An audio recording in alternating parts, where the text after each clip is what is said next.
Hey, hey everyone, Mark here from Visual Pro Detailing.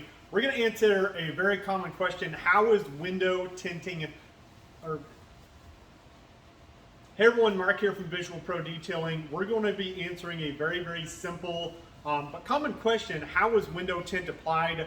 Right here behind me, Brandon is tinting a like new Hyundai Elantra.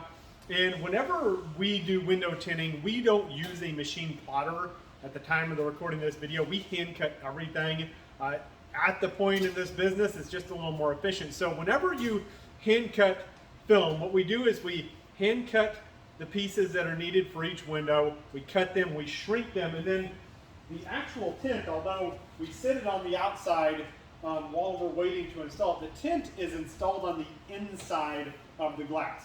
Tint should never be put on the outside of the glass. And we actually have some specialty tools that open up the seal inside this glass so that we can install the tint underneath the seal, and it helps seat that tint. Now, whenever you have window tint applied, make sure that you're doing business with a company you trust, that they're using a name brand, high quality product, and ask them, are they plotter cutting, are they hand cutting? How long does it take to apply that film? All of that stuff is relevant. Cheaper is not always better with window tint, just like anything else. So ask them their process, what they're doing, how they're doing it, and you're gonna make sure to have a better install with your tint. And they should also be very willing to answer any questions, any inquiries you have about the tint, about the shade, about the brand, about the type of film.